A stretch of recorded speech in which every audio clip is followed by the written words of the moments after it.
waktu 1 bulan saja hanya untuk penduduk Indonesia. Dari mana sebanyak itu kita dapatkan setiap harinya?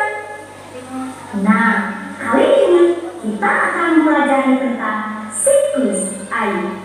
Dengarkan baik-baik. Siklus air dikenal juga sebagai siklus hidrologi, yaitu proses alami yang mana air bergerak secara terus-menerus. Siklus air merupakan proses atau tahapan yang dilalui oleh air dari bumi ke atmosfer dan kembali lagi ke bumi. Berikut terdapat 4 tahapan dalam siklus air. Tahap pertama yaitu evaporasi. Proses ketika air yang ada di laut, rawa, sungai, sawah, dan lainnya menguap karena adanya pemanasan dari sinar matahari, di mana air berubah menjadi uap air atau gas sehingga bisa naik ke atmosfer.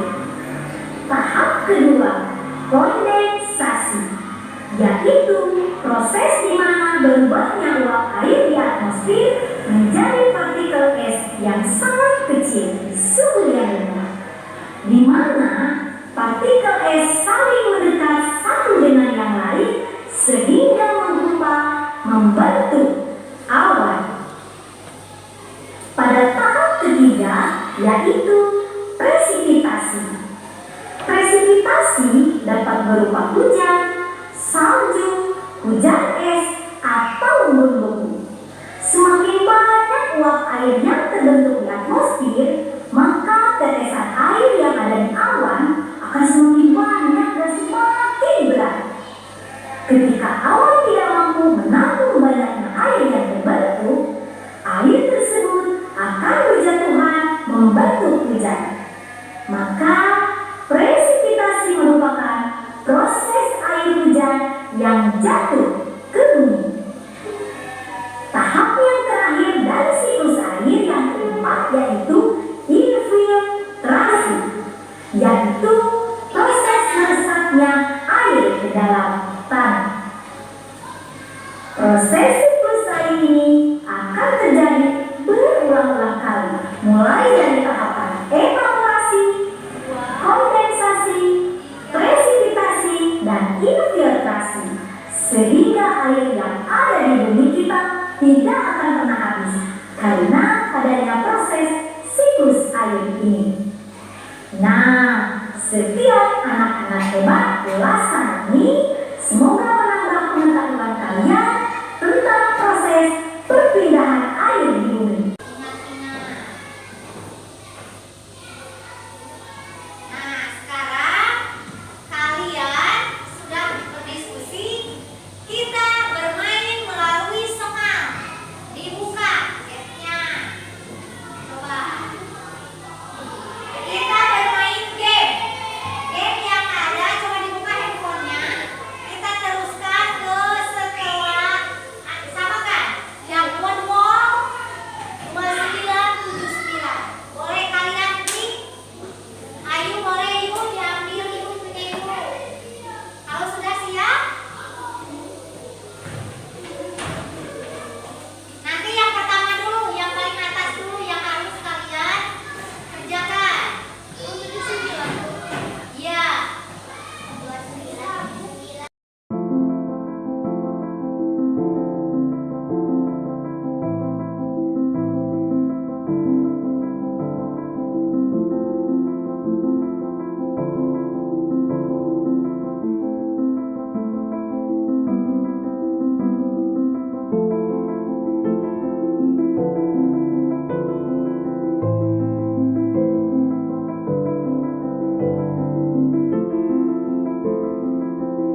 Coba dilihat.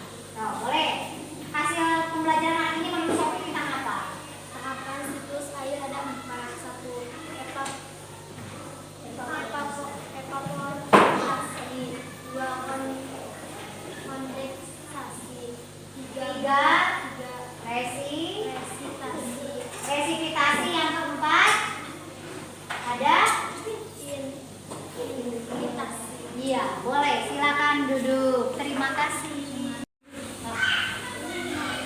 Sekarang pada tahap aksi nyata dan penerapan, kalian buat cerita ataupun gambar terkait dengan perjalanan air sehingga membentuk siklus air dalam kehidupan sehari-hari. Kalian boleh menggambar siklus air ataupun menceritakan dalam secara bahasa.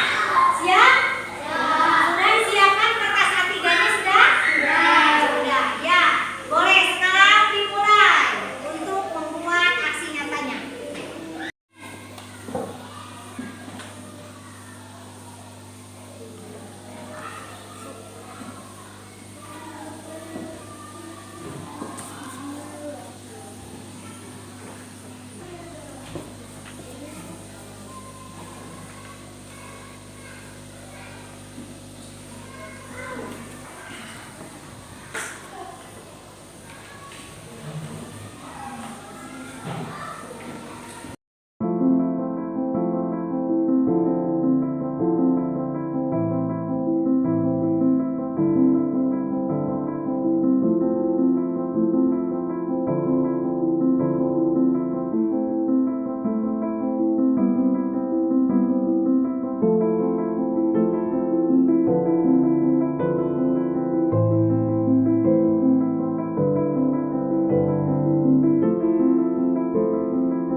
Sekarang coba kita simpulkan bersama-sama bahwa pembelajaran kali ini kita membahas tentang siklus air. Siklus air adalah siklus hidrologi. Kemudian siklus air ada 4 tahapan. Yang pertama evaporasi, yaitu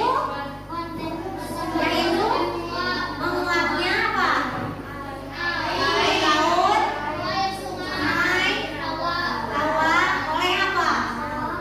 Matahari. Kemudian yang kedua, apa itu kondensasi? Iya, bentuk apa? Bentuk es ya, jadi awan. Yang ketiga, presipitasi. Apa itu presipitasi? Iya, atau disebut apa? Hujan. Yang keempat, infiltrasi. Apa itu infiltrasi? Air meresap ke dalam tanah. Kemudian, coba refleksi pembelajaran hari ini. Ada yang senyum, senang, wah semurinan. Ada yang senyum, ada yang senang biasa aja. Ada yang biasa aja. Menurut saya mah pelajaran hari ini. Yang ketiga masih nggak ngerti. Nah, kira-kira ibu ingin kalian menyebutkan A, B, C, D hasil pembelajaran kali ini, suasana hati kalian setelah belajar kali ini yang mana? 1, 2, 3. A. Yang A benar ini? Yang A? Kalian senang pembelajaran hari ini? Ya, semoga kedepannya itu menjadi lebih baik. Nah, untuk materi besok berikutnya masih tentang siklus air. Jadi kalian ingat tahapannya. Namun kita belajar tentang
bagi kelangsungan makhluk hidup.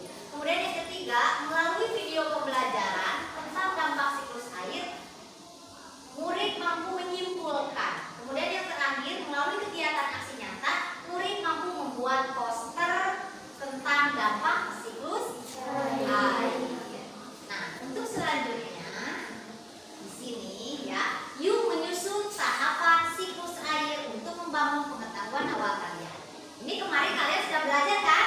Kita gambar apa kemarin? Gambar apa? Yuk Yasmin silakan Min, coba. Pada gambar kali ini kalian harus menyusun ya, harus menyusun berapa tahapan? Tahapan apa? Komunikasi, presipitasi, filtrasi. Ya. Sambil dilihat ya, Sahil.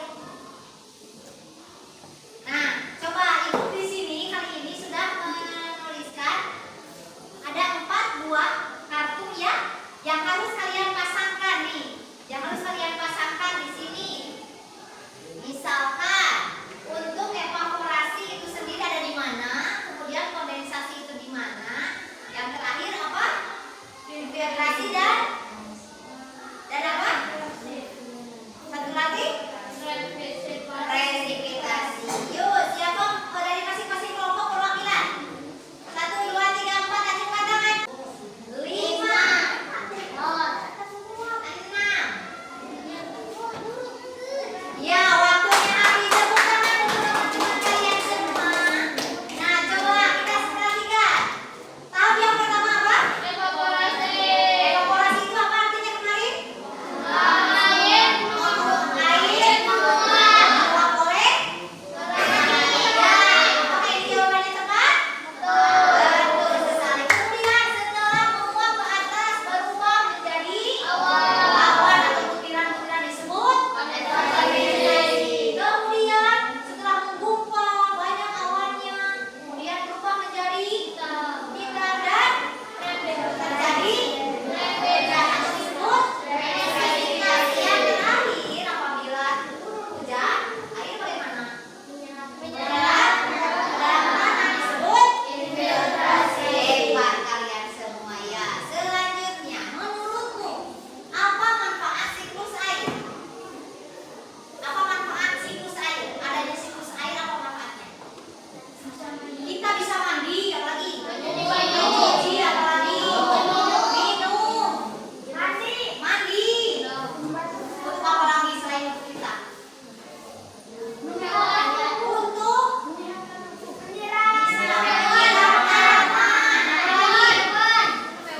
untuk minum hewan apalagi? Coba. Ini benar kita. Bisa ada lagi yang untuk pengairan di sawah kehidupan. Kemudian apa yang terjadi kalau siklus air itu terhambat? Akan terjadi kekeringan. Kita apalagi kalau terhambat? Hujan teh susah nih, tidak ada, siklus air terhambat. Apa selain kekeringan? Tidak bisa menggunakan air. Apapun kegiatannya, apakah aktivitas manusia akan berjalan dengan baik? Menipis. Kira-kira apa caranya agar untuk mengatasi masalah tersebut muncul? Agar terjadi kekeringan harus bagaimana? Agar siklus air berjalan dengan lancar harus bagaimana? Kira-kira? Buang sampah pada tempatnya. Apalagi? Coba selain buang sampah pada tempatnya, bandingkan daerah yang bertanah dan ada yang dicor. Coba mana akan yang lebih cepat siklus airnya? Nah, yang berarti apa? Bagaimana cara mengatasinya? Mengurangi apa? Apa? Mengurangi kegiatan mengecor. Jadi aspal kan susah menyerap tanahnya, mau bagaimana coba? Pernah tidak kalian ada turun hujan, ada di lantai, ada di tanah, mana yang lebih cepat hilang itu air? Maka yang terjadi apa? Terjadi proses apa tadi kalau menyerap tanah? Infiltrasi. Ya, salah satunya itu ya hindari. Selanjutnya di sini, nah siap.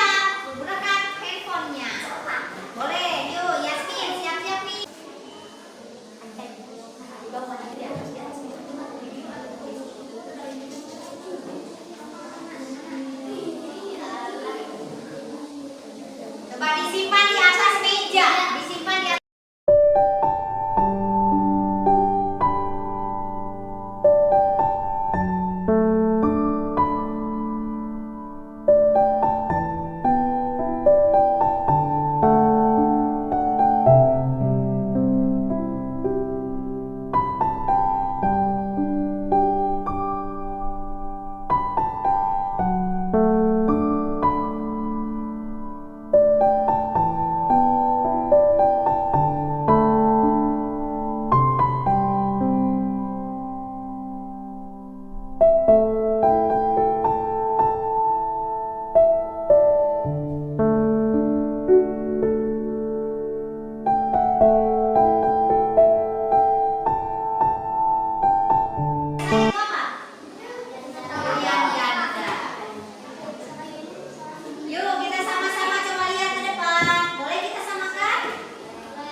Siklus air memainkan peran penting dalam menjaga kelangsungan hidup makhluk hidup.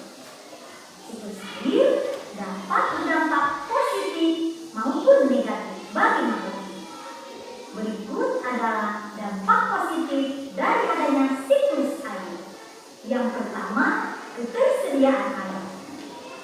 Air yang terus-menerus beredar melalui Boleh siklus sampai ini dicatat tidak apa-apa ya. menyediakan pasokan air yang diperlukan untuk minum, mandi, irigasi tanaman, dan kebutuhan industri.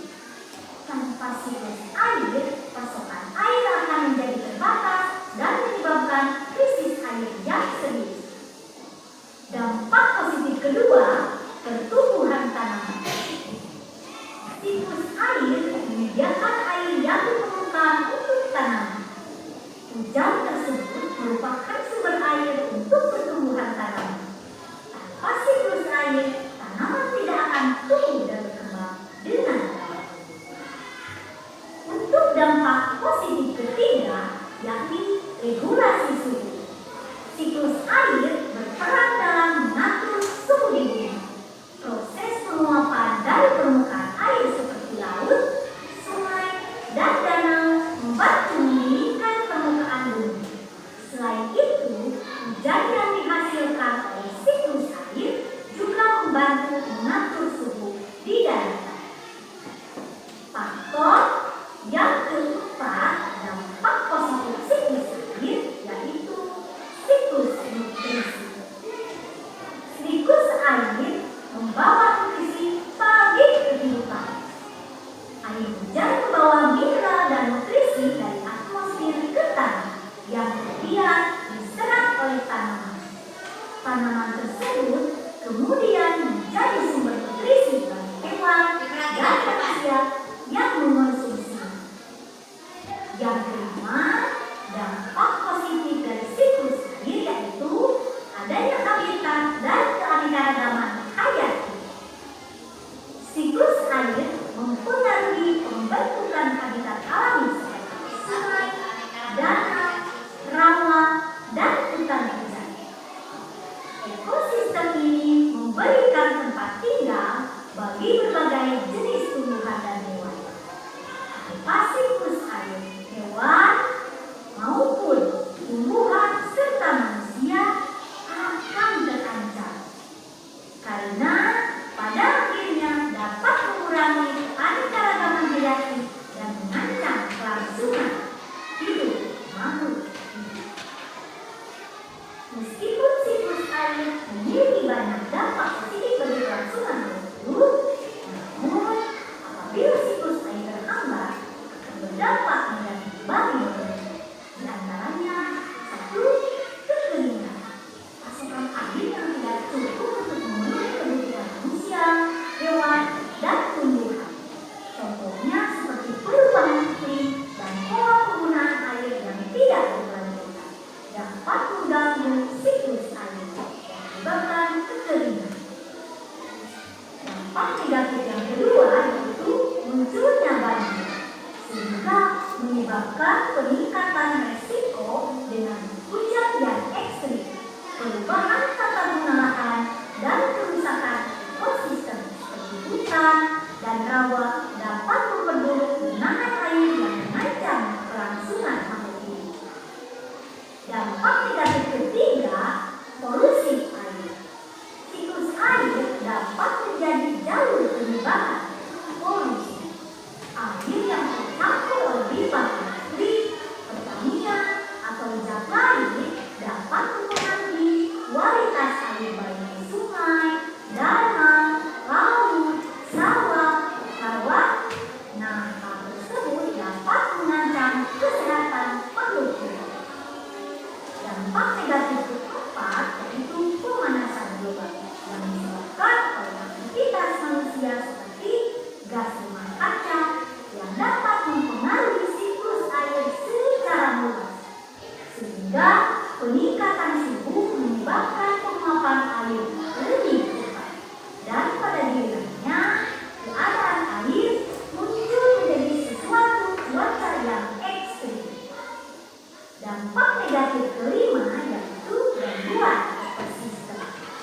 Ketidakseimbangan dalam siklus air dapat mengganggu ekosistem air tawar dan lautan, perubahan suhu dan stabilitas air, penurunan pasokan air bersih, dan kehilangan habitat seperti terumbu karang dapat mengancam kelangsungan hidup makhluk hidup.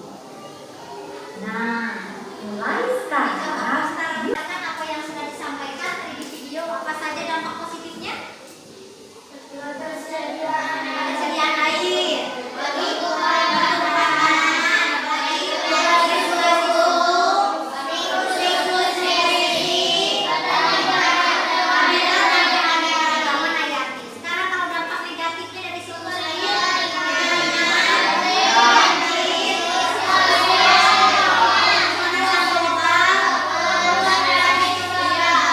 gangguan ekosistem. Yang keempat tadi, yang ketiga apa? Selanjutnya, nah sekarang kita bermain melalui soal. Di post test kali ini kalian jawab soalnya ya. Sudah ada di share di situ. Boleh kalian dimulai.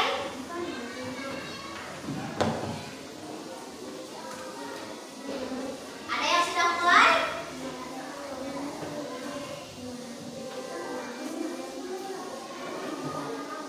Ada yang sudah mulai? Yuk. Nah, silakan.